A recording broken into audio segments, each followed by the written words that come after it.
सोचिए 2026 में हम बैठे हैं और इस केस में अभी एक ऐसा डिसीजन आया है जिसमें अमित जोगी को 2007 में बाइज्जत बरी कर दिया गया था। राम अवतार जग्गी, अब राम अवतार जग्गी कौन, इसके बारे में बताता हूँ। जोगी को 3 सप्ताह के भीतर सरेंडर करने के निर्देश हाईकोर्ट ने दिए हैं। बता दें कि पूरा मामला 2003 का है। 2003 में राम अवतार जग्गी की गोली मारकर हत्या रायपुर में कर दी गई थी, जिसके बाद गोलीकांड के बाद इस पूरे मामले को लेकर परिवारजनों ने यह आरोप लगाया था कि आज जग्गी परिवार को 20 साल की लंबी लड़ाई के बाद सत्य की जीत हुई और मेरे पिताजी को आज न्याय प्राप्त हुआ है। जिस तरह काफी भावुक भी नजर आए, क्या वजह थी 20 साल बाद न्याय मिला?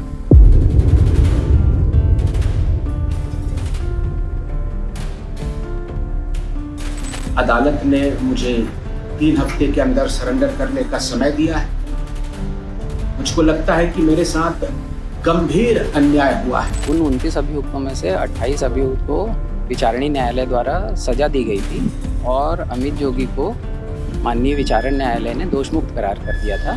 उसके खिलाफ सीबीआई ने हाईकोर्ट में एक्विटल अपील लगाई थी। आज उसमें अभी विस्तृत, चूंकि फैसला हमारे हाथ में नहीं है, लेकिन कोर्ट ने उठते उठते ये कहा है कि हमारी अपील जो है उसको अलाउ किया जा रहा है। ऐसा खुले तौर पर पहली बार किसी जज के खिलाफ में रिश्वतखोरी का आरोप लगा था। बाद में जज साहब ने उनके खिलाफ अवमानना का केस दायर कर दिया। हालांकि उस केस में कुछ हुआ नहीं। तो पहले आज इस केस को समझते हैं कि राम अवतार जग्गी हत्याकांड क्या था और राम अवतार जग्गी कौन थे, ये सबसे जरूरी है जानना।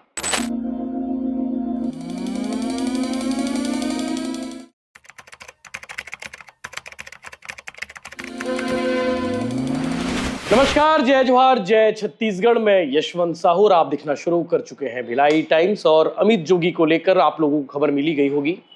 अमित जोगी को 3 हफ्ता के अंदर में सरेंडर करना होगा। हाईकोर्ट का आदेश है और आदेश राम अवतार जग्गी हत्याकांड को लेकर आया है। छत्तीसगढ़ का एक ऐसा हत्याकांड जिसमें बड़े बड़े लोगों के नाम शामिल हुए थे। अजीत जोगी, अमित जोगी, ऐसे और 30-31 लोगों के नाम थे। आज जब फैसला आया तो कुछ लोग शहर में मिले, उनमें से अधिकांश युवा थे। उनमें से लोगों का कहना था कि भैया ये राम अवतार जग्गी कौन थे जिनकी हत्या में अमित जोगी का नाम आया है? क्या अमित जोगी को जेल हो जाएगी? क्या अमित जोगी को बाकी आरोपियों की तरह सजा हो जाएगी? ये सवाल बड़ा इंटरेस्टिंग था। मुझे ऐसा लगा कि वाकई में इसके बारे में बहुत कम लोगों को मालूम होगा। हालांकि मुझे लगता है कि छत्तीसगढ़ की एक बड़ी आबादी को इसके बारे में मालूम है। वो चाहे ब्यूरोक्रेट से जुड़े लोग हों, चाहे पॉलिटिशियंस हो, चाहे जो 20 साल पहले राजनीति को समझते थे, उन्हें इसके बारे में मालूम है। लेकिन सन 2000 के बाद जो बच्चे पैदा हुए हैं, जो आज 20-21 साल, 25 साल के हो चुके हैं, 26 साल के हो चुके हैं, उन्हें शायद इस केस के बारे में ज़्यादा नहीं मालूम। तो मैंने भी इधर उधर सोर्स के माध्यम से थोड़ी पता करने की कोशिश की है। जिस वक्त ये केस हुआ उस वक्त मैं खुद भी स्कूल में था। लेकिन अमित जोगी के बारे में जब भी सुनता था मैं बचपन से कि अमित जोगी है, अजीत जोगी के बेटे, पूर्व मुख्यमंत्री के बेटे, तो ये केस उनके साथ चलता था। मतलब जब जब अमित जोगी का जिक्र होता था, राम अवतार जग्गी का नाम आता था, राम अवतार जग्गी का जिक्र होता था, या फिर राम अवतार जग्गी का जब भी जिक्र होता था तो अमित जोगी साथ में चलता था। तो यूं कहें कि राम अवतार जग्गी हत्याकांड के बाद लोग अमित जोगी को ज़्यादा और करीब से जानने लगे। और एक पत्रकार ने जब उनसे सवाल किया कि राम अवतार जग्गी हत्याकांड की वजह से आपके पॉलिटिकल करियर को काफ़ी नुकसान हुआ, तो इस सवाल के जवाब में अमित जोगी ने कहा था कि राम अवतार जग्गी हत्याकांड होता तो शायद मैं पॉलिटिक्स में नहीं होता। तो कहीं ना कहीं राम अवतार जग्गी हत्याकांड के बाद अमित जोगी का पॉलिटिक्स कैरियर शुरू हुआ, चाहे वो बुरे दौर की वजह से हो, चाहे कुछ और वजह से हो। इस पर नहीं जाते, ये काफ़ी कोर्ट कचहरी का मसला रहा है। मामला लोअर कोर्ट में गया, उससे पहले सीबीआई, फिर लोअर कोर्ट ने इस मामले में 28 लोगों को आरोपी माना, गुनहगार माना। इकलौते अमित जोगी को इस केस में बरी किया गया। उसके बाद हाई कोर्ट, फिर सुप्रीम कोर्ट, फिर हाई कोर्ट, ये सब चलता रहा। अब सोचिए 2026 में हम बैठे हैं और इस केस में अभी एक ऐसा डिसीजन आया है जिसमें अमित जोगी को 2007 में बाइज्जत बरी कर दिया गया था। मामला 2003 का है, 4 जून 2003। राम अवतार जग्गी, अब राम अवतार जग्गी कौन, इसके बारे में बताता हूँ, लेकिन आपको बताता हूँ कि कितना कानूनी कोर्ट कचहरी चक्कर चलता है। अब इस केस में एक जज भी थे जिन्होंने अमित जोगी को बाइज्जत बरी किया और अमित जोगी के पिता और छत्तीसगढ़ के प्रथम मुख्यमंत्री अजीत जोगी जेल भेजे गए थे, लेकिन वो जेल नहीं गए थे, अस्पताल गए थे। उन्हें जमानत मिल गई थी इसी केस में। तो जमानत देने वाले जज और अमित जोगी को बाइज्जत बरी करने वाले जज एक ही थे और उनके खिलाफ पहली बार किसी जज के खिलाफ खुले तौर पर यह आरोप लगाया गया था कि जज ने 25 लाख रुपए लिए हैं रिश्वत के तौर पर अमित जोगी को बाइज्जत बरी करने के लिए और अजीत जोगी की जमानत के लिए। ऐसा खुले तौर पर पहली बार किसी जज के खिलाफ में रिश्वतखोरी का आरोप लगा था। बाद में जज साहब ने उनके खिलाफ अवमानना का केस दायर कर दिया, हालांकि उस केस में कुछ हुआ नहीं। तो पहले आज इस केस को समझते हैं कि राम अवतार जग्गी हत्याकांड क्या था और राम अवतार जग्गी कौन थे, ये सबसे जरूरी है जानना। छत्तीसगढ़ मध्य प्रदेश से अलग हुआ सन 2000 में। उसके बाद मुख्यमंत्री बनाए गए, प्रथम मुख्यमंत्री बनाया गया छत्तीसगढ़ से। कांग्रेस का बहुमत था, कांग्रेस की सरकार थी एमपी में। तो जब छत्तीसगढ़ अलग हुआ मध्य प्रदेश से तो सबसे पहले सवाल यही था कि आखिर मुख्यमंत्री कौन बनेगा। लोग ये कयास लगा रहे थे कि वीसी शुक्ला साहब, उस वक्त के काफी दिग्गज नेता, केंद्रीय मंत्री हुआ करते थे और पावरफुल मंत्री हुआ करते थे। लोगों को लगता था कि वीसी शुक्ला के अलावा छत्तीसगढ़ में कोई नहीं है, सबको यही लग रहा था। लेकिन कांग्रेस के आलाकमान ने, हाईकमान ने एक ऐसा डिसीजन दिया अजीत जोगी को, जिनका पॉलिटिकल कैरियर उतना लंबा चौड़ा तो नहीं था, आईएएस रहे, आईपीएस रहे, प्रशासनिक बैकग्राउंड से आते थे, फिर पॉलिटिक्स ज्वाइन की उन्होंने, कांग्रेस पार्टी ज्वाइन की थी। अचानक उन्हें मुख्यमंत्री बना दिया गया। सबके लिए सरप्राइजिंग था, लेकिन अजीत जोगी के कार्यकाल को हर कोई याद करता है। 3 साल का भले उनका कार्यकाल रहा, छोटा कार्यकाल, लेकिन उस 3 साल के कार्यकाल में उन्होंने जनता के बीच में ऐसी छाप छोड़ी कि हर कोई याद करता है। तो 2003 का वक्त था, जून का महीना था, और उससे पहले जब अजीत जोगी को पार्टी ने मुख्यमंत्री बनाया तो वीसी शुक्ला साहब काफी नाराज हुए और उन्होंने शरद पवार जी की पार्टी ज्वाइन कर ली। शरद पवार उस वक्त काफी पावरफुल हुआ करते थे देश में, लोग उन्हें प्रधानमंत्री के लिए भी देखते थे, लोग कहते थे, और वही दावा करने के लिए उन्होंने नेशनल कॉन्फ्रेंस पार्टी यानी कि एनसीपी का गठन किया। और गठन करने के बाद देश भर में उन लोगों को जोड़ा जो लोग कांग्रेस से खफा थे। उनमें से वीसी शुक्ला साहब भी शामिल थे। अब वीसी शुक्ला साहब एनसीपी ज्वाइन किए पार्टी से बगावत करने के बाद, और पूरा छत्तीसगढ़ यही कहता रहा कि शायद वीसी शुक्ला साहब नई पार्टी बनाए हैं, ये पार्टी काफ़ी पावरफुल हो जाएगी, और पार्टी पावरफुल होने के बाद वीसी शुक्ला साहब मुख्यमंत्री बन सकते हैं 2003 के विधानसभा चुनाव में। 2003 नवंबर में विधानसभा चुनाव होना था और जून में तैयारी शुरू हो चुकी थी, चाहे वो कांग्रेस में हो, चाहे बीजेपी में हो, चाहे नेशनल कॉन्फ्रेंस पार्टी यानी कि एनसीपी में हो। चुनावी रैलियों का दौर शुरू हो चुका था और लोग यही देख रहे थे कि वीसी शुक्ला साहब के साथ कौन कौन लोग जाते हैं। हालांकि उस वक्त जो लोग वीसी शुक्ला साहब के साथ गए कांग्रेस छोड़कर, वो बाद में कांग्रेस में वापस आ गए वीसी शुक्ला जी के साथ में। इनमें एक नाम था राम अवतार जग्गी। राम अवतार जग्गी बेहद प्रभावशाली व्यक्ति थे, पार्टी को फंडिंग करते थे, पार्टी के लिए काफी महत्वपूर्ण इंसान थे। साथ ही साथ राम अवतार जग्गी जी के बारे में ऐसा कहा जाता है कि उन्होंने कांग्रेस के कई लोगों को साथ छोड़ा, कई लोगों का साथ छोड़ के वीसी शुक्ला साथ चले गए। अब वीसी शुक्ला जी के साथ चले गए, प्रभावशाली व्यक्ति थे, इधर द्वंद्व जारी है, रंजिश जारी है, लेकिन कोई कुछ बोलता नहीं, सिर्फ बयानों के तीर चल रहे थे उस वक्त। 5 जून को एक बड़ी रैली थी रायपुर में, छत्तीसगढ़ में, और 5 जून से पहले 4 जून, और ये तारीख ऐतिहासिक इसलिए, तारीख को लोग हमेशा याद रखते हैं राम अवतार जग्गी हत्याकांड की वजह से। उस दिन कुछ शूटर आए, जिसे बाद में ये कहा गया कि वो लुटेरे थे, लूट की नीयत से आए और राम अवतार जग्गी की हत्या कर दिए। तैयारी के सिलसिले में राम अवतार जग्गी कहीं जा रहे थे अपने घर से निकलकर। कुछ रिपोर्ट्स में ये भी कहा गया कि वो घर जा रहे थे, कुछ रिपोर्ट्स में ये भी कहा गया कि वो घर से कहीं जा रहे थे। तो घर से बाहर थे, गाड़ी में बैठे थे, अचानक कुछ लोगों ने मौधापारा थाना से लगे हुए एमजी रोड के पास में उनकी गाड़ी रुकवाई। उनको ये लगा कि कोई कुछ लोग होंगे, रायपुर के रहने वाले हैं, यहीं के लड़के होंगे। गाड़ी रुकवाई, गाड़ी रुकवाने के बाद एक लड़का निकला उस गाड़ी से, बाइक से उतरकर सीधे पिस्टल राम अवतार जग्गी पर चढ़ा दिए। ताबड़तोड़ प्रहार हुआ, राम अवतार जग्गी बदहवाश गिर गए। आसपास के लोगों में हड़कंप मच गया। जैसे तैसे पुलिस को इन्फॉर्म किया गया, पुलिस की टीम आई और एक रिपोर्ट में ये दावा किया गया है, एक रिपोर्ट में ये बताया गया है कि रामावतार जग्गी को पहले अस्पताल ना ले जाकर सीधे थाने लेकर गए थे। ये बड़ी हैरानी वाली बात थी कि आदमी जब घायल अवस्था में होता है उन्हें सबसे पहले अस्पताल ले जाया जाता है, लेकिन इस केस में ऐसा बताया गया है कि रामावतार जग्गी को थाने लेकर गए। थाने ले जाने के बाद जो बाकी जो कागजी कार्रवाई थी, जो रिपोर्ट्स थी, उसके तुरंत बाद अस्पताल लेकर गए और अस्पताल में डिक्लेयर कर दिया कि रामावतार जग्गी की मौत हो चुकी है, उनकी सांसें थम चुकी हैं। अब सोचिए, चुनावी साल है, नवंबर में चुनाव होना है और जून के महीने में इतना बड़ा हत्याकांड, वो भी उस वक्त, उस पॉलिटिकल क्राइसिस के वक्त जिस वक्त ये चीजें चल रही थी, कांग्रेस के अंदर में द्वंद्व चल रही थी, देश में द्वंद्व चल रहा था और सेम टाइम पे चुनाव होना है। चुनाव के ठीक पहले एक बड़ा कांड हो गया। ऐसे छत्तीसगढ़ का इतिहास है।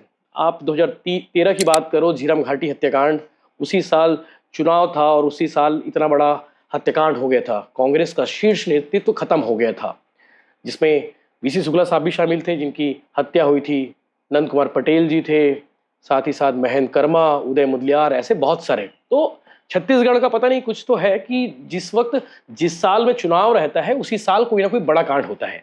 तो उनमें से ये भी एक कांड था, रामावतार जग्गी हत्याकांड। रामावतार जग्गी की हत्या हो गई, अस्पताल में उन्हें मरचुरी में रखा गया और उसके बाद सबसे पहले उनके परिवार के लोग पहुंचे। सतीश जग्गी, जो इस केस में काफ़ी महत्वपूर्ण भूमिका में है, सतीश जग्गी रामावतार जग्गी के बेटे हैं, जिन्होंने लंबी लड़ाई लड़ी। सोचिए, 2003 से लेकर 2026 में है। वो आदमी के पैर नहीं थके, उस आदमी के चप्पल नहीं घिसे, वो बार बार लगा रहा, उसे न्याय की उम्मीद थी। लेकिन आज अब आप उनका बयान सुनेंगे आगे इस वीडियो में, उन्होंने कहा कि इतने लंबे अरसों के बाद शायद ऐसा लगा कि हमें न्याय मिल चुका है, क्योंकि इस केस में जो बाकी आरोपी हैं, उनका नाम तो नहीं बता पाऊंगा, 28 लोगों की बता देंगे नाम आगे। 28 लोग को सजा हुई है सिर्फ अमित जोगी को छोड़ के। तो उन्हें लगता था कि अमित जोगी को क्यों छोड़ा गया है, अमित जोगी के साथ जो किया गया है वो शायद न्याय व्यवस्था के लिए ठीक नहीं है, वो लगे रहे, वो हाई कोर्ट, सुप्रीम कोर्ट गए। तो आज उनका बयान आया है। तो उस वक्त घटना दिनांक को अस्पताल में वही थे और पूरा प्रदेश के बड़े लोग पहुंच गए अस्पताल में, इतना बड़ा कांड हो गया, वीसी शुक्ला साहब पहुंच गए। तो अगले दिन 5 जून को जो रैली होने वाली थी वो रैली तो हुई नहीं, लेकिन एक बड़ा प्रदर्शन हुआ, एक बड़ा इंसिडेंट हुआ। 5 जून को ये मांग किया गया कि इस केस में अमित जोगी भी शामिल है, साथ ही साथ अजीत जोगी के ऊपर भी आरोप लगाए गए। सब लोग कहते रहे कि भैया लूटपाट की घटना है, 4-5 लोग आए थे और उन्होंने लूटपाट की वारदात को अंजाम दिया और रामावतार जग्गी की गोली मारकर हत्या कर दी। पुलिस इस केस को उस नज़रिए से देख रही थी। पुलिस ने 5 लोगों के खिलाफ में एफआईआर भी दर्ज कर ली थी और शायद पकड़ भी ली थी, और 5 लोगों को लुटेरे साबित करते हुए हत्या के आरोप में भी उन्हें गिरफ्तार किया था। पुलिस इस केस को उस नज़रिए से देख रही थी, लेकिन रामावतार जग्गी के बेटे सतीश जग्गी ये मानते थे कि राजनीतिक हत्या है, पॉलिटिकल जो बैकग्राउंड की वजह से या फिर राजनीतिक की वजह से उनकी पिता की हत्या की गई है। वीसी शुक्ला साहब पहुंच गए, थाने में बैठे रहे और उसके बाद इस केस में यही डिमांड करते रहे कि जब तक एफआईआर दर्ज नहीं होगी अमित जोगी और अजीत जोगी के खिलाफ में, तब तक उनके शव का अंतिम संस्कार नहीं किया जाएगा। काफ़ी प्रेशर हुआ, काफ़ी दबाव हुआ, तब जाकर अमित जोगी के खिलाफ में, अजीत जोगी के खिलाफ में एफआईआर दर्ज हुई। अब एफआईआर दर्ज हो गई, चुनावी साल है, मुख्यमंत्री और मुख्यमंत्री के बेटे के खिलाफ में, और ऐसे बहुत सारे लोग थे। अब इस केस में एफआईआर दर्ज हो गई। एफआईआर दर्ज होने के बाद एकदम से राजनीतिक भूचाल भी आ गया कि मुख्यमंत्री का नाम हत्याकांड में शामिल हो गया, अमित जोगी को गिरफ्तार किया गया। लेकिन अजीत जोगी को भी गिरफ्तार करने के लिए पुलिस गई और पुलिस ने एफआईआर दर्ज की थी लेकिन गिरफ्तार नहीं कर पाई। गिरफ्तारी शो हुआ, गिरफ्तार करने के बाद उन्हें सीधे अस्पताल लेकर गए। अजीत जोगी इस केस में कोर्ट गए और कहा कि मेरी तबीयत खराब है, मुझे जेल ना भेजा जाए। तो जज की ओर से उन्हें, कोर्ट की ओर से उन्हें राहत दी गई। चलिए ठीक है, आपकी तबीयत खराब है, तो 1 लाख रुपए की जमानत दी गई। इस केस में अजीत जोगी को जिस जज ने जमानत दी, वही जज बाद में अमित जोगी के मामले में, इस केस में अमित जोगी को बाइज्जत बरी कर देते हैं। आप सोचिए कैसे चीजें कनेक्ट होती है।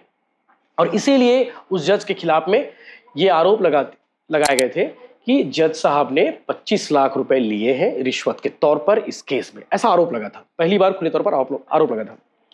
तो अजीत जोगी अस्पताल पहुंच गए, अमित जोगी की गिरफ्तारी हो गई।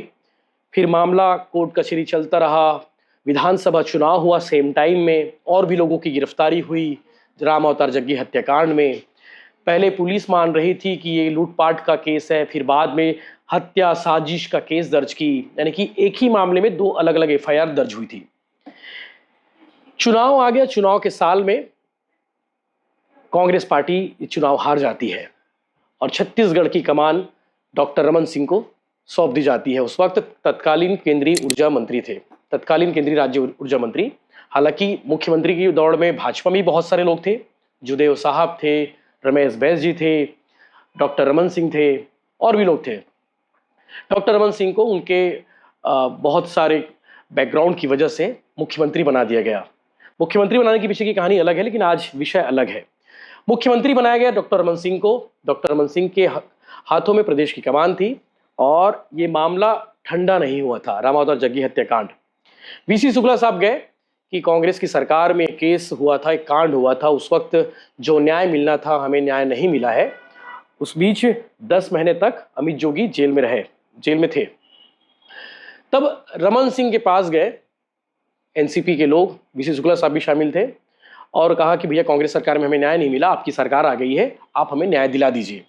तो डॉक्टर रमन सिंह ने, चूंकि काफ़ी हाई प्रोफाइल केस था, और डॉक्टर साहब ने इस केस को सीधे ट्रांसफ़र कर दिया सीबीआई को। अब सीबीआई के पाले में गेंद चली गई, यानी कि पूरा केस सीबीआई के हाथ में चले गया। सीबीआई ने जांच करने के बाद चालान पुटअप की, और चालान पुटअप से पहले एफआईआर दर्ज करती। बहुत सारे लोगों को सीबीआई आरोपी बनाती है, उनमें अमित जोगी का भी नाम था। चूंकि इस केस में बाद में अजीत जोगी का नाम हट गया, कहा गया कि वो इस केस में शामिल नहीं है। पुलिस ने एफआईआर दर्ज किया तो उनके नाम पे बाद में हटा दिया गया। अमित जोगी मास्टरमाइंड के तौर पर देखे गए। इस केस में अमित जोगी मास्टरमाइंड है और बाकी लोगों को आरोपी बनाया गया, और ये मामला कोर्ट में चला। लेकिन साल 2007 ट्रायल कोर्ट से एक डिसीजन आता है इस केस में। कहा जाता है कि अमित जोगी बाइज्जत बरी है, संदेह के अभाव में या फिर संदेह के फायदा उन्हें मिला, और इसीलिए लाभ मिलते हुए उन्हें बाइज्जत बरी कर दिया गया। लेकिन 28 लोगों को उम्र कैद की सजा हुई थी। इसमें 3 पुलिसकर्मी भी शामिल थे। बाद में उनकी सजा 55 साल कर दी गई। पूर्व मेयर एजाज ढिबर के भाई भी शामिल थे। ऐसे बहुत सारे लोग शामिल थे, पॉलिटिकल लोग भी थे, कुछ गुंडे प्रवृत्ति के लोग भी थे। ऐसे अलग अलग बैकग्राउंड के लोग थे, जिन 30-31 लोग, इनके खिलाफ में सीबीआई ने केस दायर किया था, और उसके बाद ट्रायल कोर्ट से अमित जोगी को बाइज्जत बरी कर दिया गया। लेकिन बाकी लोगों की उम्र कैद की सजा हो गई। अब उम्र कैद की सजा बाकी लोगों की हो गई, अमित जोगी छूट गए, बाहर आ गए, चुनाव लड़ा, बहुत कुछ हुआ उस बीच में। उसके बाद अमित जोगी का पॉलिटिकल कैरियर ऊंचा ही रहा। ये बात अलग है कि बाद में अजीत जोगी को इन सब की वजह से कांग्रेस पार्टी के अंदर ही संघर्ष करना पड़ा, काफी संघर्ष करना पड़ा। मतलब उस वक्त लोग ये कहते थे कि जोगी गुट और संगठन गुट। कांग्रेस पार्टी में एक डायलॉग था, जोगी गुट और संगठन गुट। लोग पूछते थे कि तुम कौन सी गुट वाले हो। तो जोगी जी को काफी संघर्ष करना पड़ा। ये बात अलग है, जोगी जी को सफलता मिलती रही, वो चुनाव जीतते रहे, लोकसभा, उसके बाद उससे पहले राज्यसभा, बहुत सारी चीज चलती रही, विधानसभा भी जीते, उनकी पत्नी डॉक्टर रेणु जोगी भी जीतती रही। लेकिन जो चार्म अजीत जोगी का सन 2000 से 2003 के बीच में था, वो चार्म धीरे धीरे कम होता गया, और अमित जोगी की वजह से, या फिर यूं कहे अमित जोगी के ऊपर जो आरोप लगे थे, इनकी वजह से अजीत जोगी को काफी नुकसान हुआ। कुछ लोग ये भी कहते रहे कि पुत्र मोह की वजह से अजीत जोगी साहब को काफी नुकसान उठाना पड़ा, बाद में कांग्रेस पार्टी से उन्हें अलग होना पड़ा। ये अमित जोगी का विषय। तो ये मामला जो है सुप्रीम हाई कोर्ट गया, हाई कोर्ट के बाद सुप्रीम कोर्ट गया। 2024 में मामला फिर सुप्रीम कोर्ट चला गया। सोचिए, इतने दिनों तक मामला चल रहा है। बाद में ये पता चला कि 30 में से 11 आरोपियों को बरी कर दिया गया, फिर 19 को उम्र कैद की सजा हुई। इनमें से 3 को 5-5 साल की सजा हुई। ये 3 वो पुलिसकर्मी थे जिन्होंने इस केस को मोल्ड किया, जिन्होंने इस केस को एक ऐसा रूप देने की कोशिश की जो थी ही नहीं। सोचिए, लूटपाट का केस बना दिए थे। ये वो पुलिसकर्मी थे, सीएसपी टीआई लेवल के अधिकारी भी थे। बाद में अमित जोगी बेटे के खिलाफ में ये मामला हाई कोर्ट सुप्रीम कोर्ट गया, और सुप्रीम कोर्ट ने फिर से चार्जशीट को दिखाया, और राम अवतार जग्गी के बेटे सतीश जग्गी ने कहा कि उनके साथ में अन्याय हुआ है, और इसलिए इस मामले को, इस केस को रीओपन करना चाहिए, क्योंकि अमित जोगी जेल में होना चाहिए, अमित जोगी के खिलाफ में सजा होनी चाहिए। लेकिन अमित जोगी को सजा नहीं हुई है। ऐसा वो कहने के लिए गए और उसके बाद केस रीओपन हुआ और हाई कोर्ट ने इस केस में 3 सप्ताह के भीतर में अमित जोगी को कहा है कि आप सरेंडर कर दीजिए। इस मामले में अमित जोगी का कहना है कि उन्हें पूरा भरोसा है, लेकिन उनके साथ गंभीर अन्याय हुआ है। न्यायपालिका पर उन्हें पूर्ण विश्वास है, वो शांति के साथ, वो धैर्य के साथ में इसे फेस करेंगे और आगे जो भी होगा इस पर वो जाएंगे। चूंकि अमित जोगी अब सुप्रीम कोर्ट ही जाएंगे इसे फैसले को चुनौती देते हुए। वहीं जग्गी के बेटे सतीश जग्गी का कहना है कि जब ये केस रीओपन हुआ था उन्हें न्याय की उम्मीद और ज़्यादा जग गई थी और 20 साल की लंबी लड़ाई के बाद ये उनकी जीत है और उनका विश्वास था, ऐसा कहना है कि मेरा विश्वास था कि ये केस बाहर आता और उसके बाद अमित जोगी को भी सजा होती।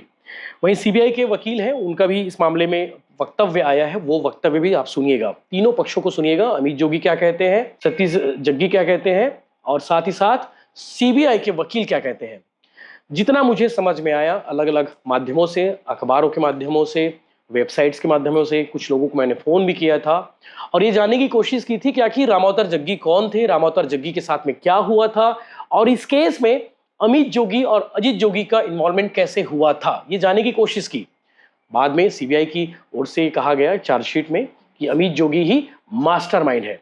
तो जितना मुझे समझ में आया मैंने कोशिश की बताने की, और कभी डिटेल में इसमें बात करेंगे। हो सके तो सतीश जग्गी, इस परिवार के जो जग्गी जी के बेटे हैं, उनसे भी बात करने की कोशिश करेंगे ताकि चीज़ें और स्पष्ट हो।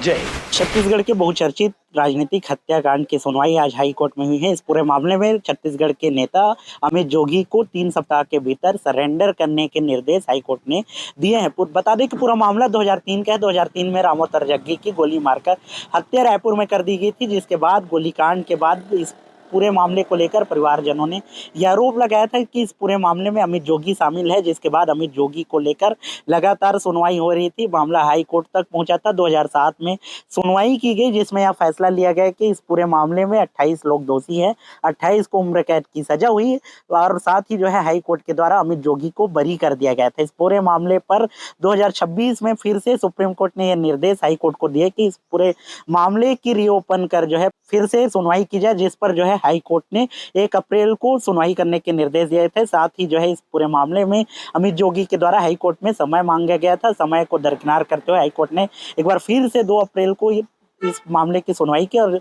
मामले की सुनवाई के दौरान जो है अमित जोगी को 3 सप्ताह के भीतर सरेंडर करने के जो है निर्देश जारी किए गए। बता दें कि पूरे मामले को लेकर रामावतार जग्गी के सुपुत्र के द्वारा क्या कुछ बताया गया है इस पूरे मामले में, इस पूरे वीडियो में आप साफ साफ सुनिए।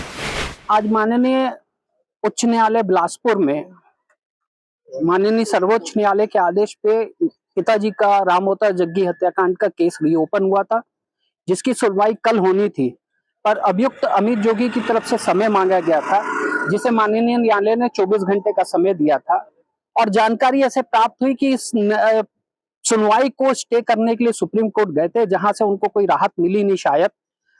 उसके बारे में मेरे को पूर्णतः जानकारी नहीं, पर जो जानकारी प्राप्त हुई उसके माध्यम से कह रहा हूँ। आज रामावतार जग्गी परिवार को 20 साल की लंबी लड़ाई के बाद सत्य की जीत हुई और मेरे पिताजी को आज न्याय प्राप्त हुआ है, जिसके लिए मैं माननीय न्यायालय और सर्वोच्च जितने लोग मेरे को सहयोग किए उनका मैं आभार व्यक्त करता हूँ, धन्यवाद व्यक्त करता हूँ। और जो मेरा विश्वास था न्यायालय पे, न्यायालय ने सीबीआई का पक्ष सुना, सीबीआई की अपील पे जो सीबीआई के वकील ने बहस करी वो सुना, स्टेट के सुना, मेरे वकील को सुना और बाकी अन्य के उसमें उन्होंने सुनते हुए अमित जोगी को 3 हफ्ते के अंदर न्यायालय पे सरेंडर करने का आदेश दिया है। सर, आप काफी भावुक भी नजर आए, क्या वजह थी? 20 साल बाद न्याय मिला। भावुक होना स्वाभाविक सा है, क्योंकि मैंने अपने पिता को खोया है और उनकी लड़ाई को इतना लंबा लड़ा है मैंने, और आज मैं अगर यहाँ खड़ा हूँ और मुझे जीत हासिल हुई है तो इसमें अनेकों लोग हैं। माननीय न्यायालय का उसमें बहुत बड़ा मेरे पर वो है, मालिक बहुत से ऐसे लोग हैं जिनका मैं आभार व्यक्त करता हूँ और मेरे पिता को आज सच्ची श्रद्धांजलि न्यायालय इस फैसले ने दी है। और क्या उसमें बड़ा आदेश आया है? ये 2003 का मामला है, जिसमें रामावतार जग्गी की हत्या के लिए 29 लोगों को अभियुक्त बनाया गया था। उन 29 अभियुक्तों में से 28 अभियुक्त को विचारणीय न्यायालय द्वारा सजा दी गई थी और अमित जोगी को माननीय विचारण न्यायालय ने दोष मुक्त करार कर दिया था, उसके खिलाफ सीबीआई ने हाई कोर्ट में एक्विटल अपील लगाई थी। आज उसमें अभी विस्तृत, चूँकि फैसला हमारे हाथ में नहीं है, लेकिन कोर्ट ने उठते उठते ये कहा है कि हमारी अपील जो है उसको अलाउ किया जा रहा है और अमित जोगी को डायरेक्शन दिया गया है कि 3 हफ्ते के भीतर वो सरेंडर करें।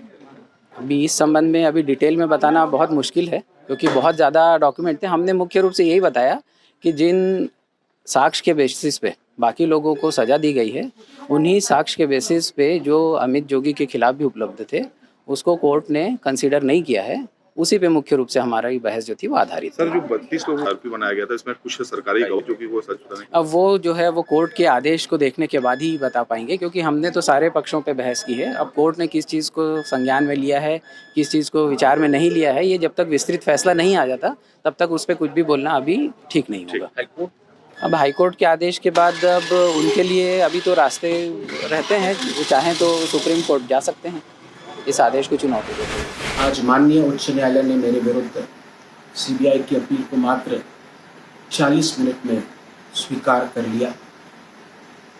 जिस व्यक्ति को ट्रायल कोर्ट ने पूर्णतः दोषमुक्त कर दिया था, उसे आज बिना एक शब्द सुने दोषी करार दिया है। यह अप्रत्याशित है। अदालत ने मुझे 3 हफ्ते के अंदर सरेंडर करने का समय दिया है। मुझको लगता है कि मेरे साथ गंभीर अन्याय हुआ है। मैं न्याय व्यवस्था पर पूरा विश्वास रखता हूं। मुझे पूरा भरोसा है कि सर्वोच्च न्यायालय, सुप्रीम कोर्ट से मुझे न्याय अवश्य मिलेगा। मैं पूर्ण शांति, आस्था और धैर्य के साथ आगे बढ़ रहा हूं। सत्य की जीत अवश्य होगी। आप सभी मेरे लिए प्रार्थना जरूर करें। जय छत्तीसगढ़।